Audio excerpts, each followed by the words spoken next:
Hey, what up guys, this is Fierce and welcome to Top 10 over-the-counter drugs that will get you higher than marijuana. Diethyl Ether. Diethyl ether, more commonly just called ether, is mainly used medically as an anesthetic. In the late 19th century, it was used regularly to have the effect similar to alcohol, but it was cheaper and allowed someone to sober up quicker, making it popular among those who didn't have much money. Ether is highly flammable. While diethyl ether is not illegal in the United States, it is fairly easy to obtain if you put the effort. Some suppliers are careful who they sell it to, mainly selling it to universities and laboratories. The reason for this is because the drug is often used to assist in the creation of several illegal drugs such as LSD. Dextromethorphan, Robitussin. Codeine was originally the main active ingredient used for suppressing coughs.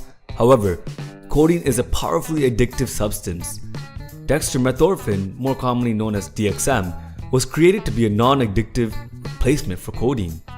Recreationally, DXM can have very powerful effects, ranging from euphoria, elevated mood, dissociation, dreamlike states, and increased awareness.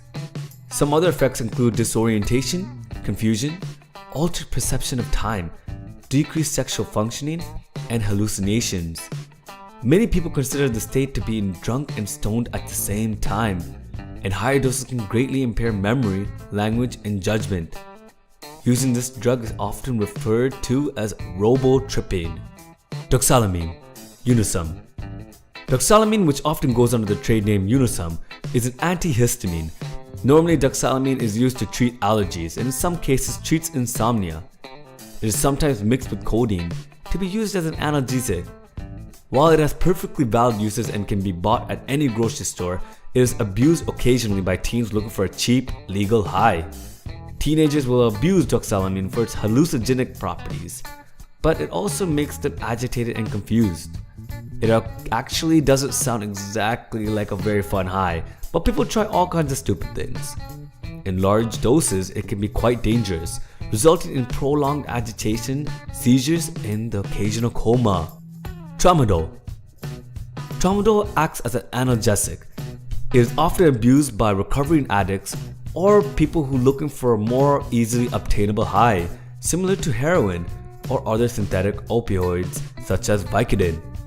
Tramadol enjoys a very unique legal status. While it is considered a prescription drug, it is not federally scheduled and has only been scheduled in a few US states, that means while one is supposed to have a prescription to buy Tramadol, it is perfectly legal to possess the drug without a prescription in most of the United States. Kava. Kava is an herb that comes from the Pacific Islands, where the islanders have been using it medicinally for a very long time. They crush the herb and use it to make a tea-like beverage, which is supposed to be relaxing, but also consumed as part of tradition among the islanders. Apart from its relaxing effects, it is used in tribal medicine and has recently developed some popularity in the Western world where it is still very legal to buy and use. While low to moderate doses of kava give one a sense of euphoria, relaxation, or general well-being, higher doses can cause hallucinations. It is also believed by scientists that chronic use can cause yellow skin discoloration, drowsiness, ataxia, liver damage, and malnutrition, none of which sound very fun at all. Kratom. Kratom is a plant native to Southeast Asia.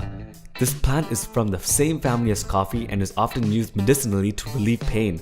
However, it has gained recent popularity in the United States for its psychoactive properties.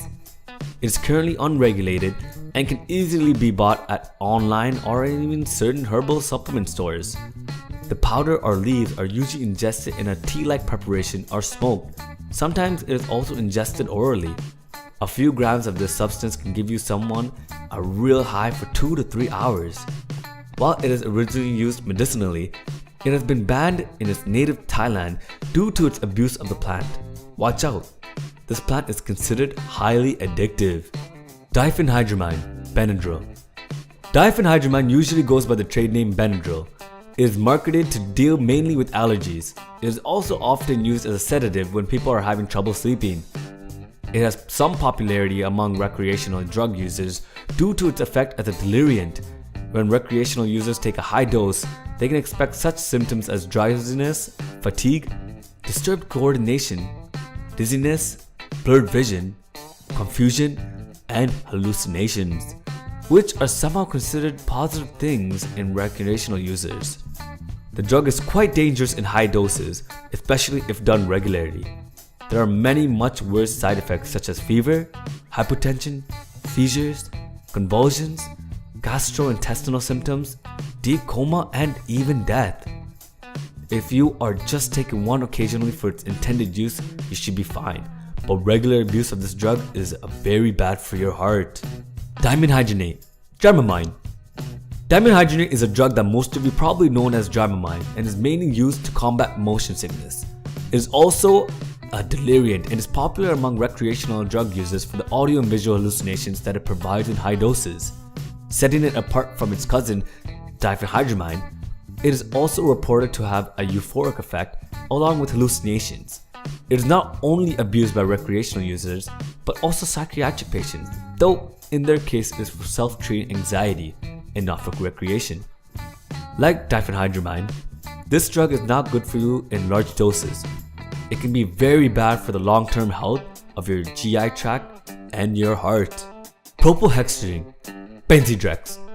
Propylhexedrine is the active drug in a nasal spray called Benzedrex. Unfortunately, propylhexedrine is capable of abuse. Recreational users have been known to use some sort of extraction process to gain crystals from it, and it has hence earned the nickname stovetop speed due to the effect that it has on people. The drug is contained in a cotton rod inside the nasal inhaler, and some simply eat the cotton rod instead of bothering with extraction. It then gives them a high similar to weak amphetamines. It is important to note, however, that this is very much a situation of don't try this at home. This drug can be very dangerous. Many cases of reported in use involved psychosis, myocardial infarction, pulmonary, vascular disease, pulmonary hypertension, and sudden death. Many of these dangerous side effects are likely caused by the fact that the drug is a vasoconstrictor and greatly raises your blood pressure. Oxymetazoline, Afrin. Oxymetazoline is a drug used in a widely used commercial nasal spray called Afrin. It does not have a particularly strong high and is instead more likely to cause psychosis in those who use it, some of whom have reported recurring hallucinations. What makes this drug noteworthy is just how addicting it is. Doctors have found that those hooked on it simply cannot function without the drug. The packaging for Afrin tells you not to use the drug for more than a few days at a time. The reason for this is that if used for long, it actually causes the inner part of the nose to swell up. In essence, using it too much defeats the purpose of decongesting your nose and makes you constantly reliant on more of the nasal spray so that you can breathe. Don't pick up this habit unless you want nasal inhalers scattered all over your car, your home, and workspace. Well, that concludes our top 10 over-the-counter drugs that will get you higher than marijuana. Let me know down below what you think is the best one that you would ever try or even think about. Like always, like and subscribe, and stay fierce.